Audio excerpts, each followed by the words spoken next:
L'aventure se poursuit en quart de finale sont les équipes africaines.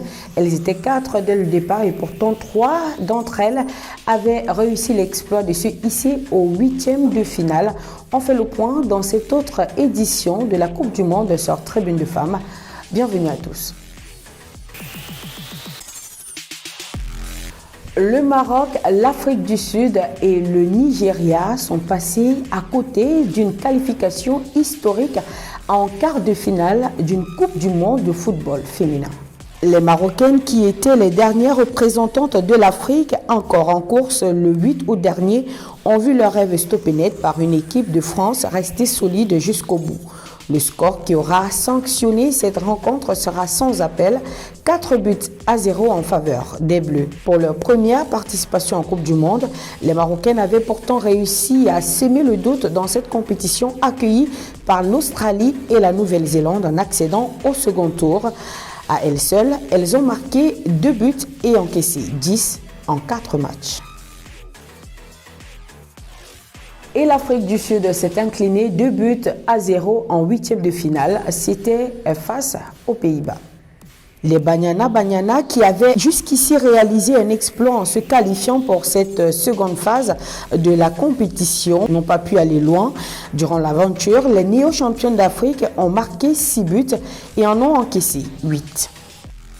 Les Nigérianes, quant à elles, sont restées solides jusqu'au bout de la 90e minute du temps réglementaire dans ce match qui faisait office de 8e de finale face à l'Angleterre. Malgré les prolongations, ni les Super Falcons ni les Anglaises n'ont pu venir à bout de l'adversaire, faisant intervenir la fatidique épreuve des tirs au but, au terme de laquelle le Nigeria va malheureusement s'incliner 4-2, permettant ainsi aux Anglaises de décrocher leur ticket pour les quarts de finale. Une défaite plutôt applaudie par les amoureux du ballon rond au vu des efforts fournis par les mastodontes du football africain. Au total, le Nigeria a marqué 3 buts et en a encaissé 2 en 4 matchs, ce qui porte le total des buts encaissés par les pays africains, y compris la Zambie en 4 matchs, à 30 contre 14 seulement marqués.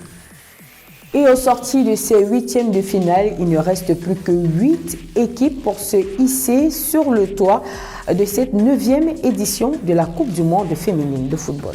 Les affiches des différentes rencontres sont très intéressantes et promettent beaucoup d'intensité.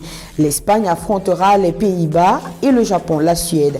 Les Bleus de la France vont croiser le fer contre l'un des pays organisateurs qui d'ailleurs reste toujours en course, notamment l'Australie. Et la dernière rencontre est celle de l'Angleterre qui fera face à la Colombie. Les matchs se dérouleront le 11 et le 12 août prochain. Et voilà qui met un terme à cette autre édition de la Coupe du Monde sur Tribune de Femmes. N'oubliez pas de marquer vos pronostics en commentaire. Quant au nom, on vous revient à la prochaine édition avec beaucoup de plaisir.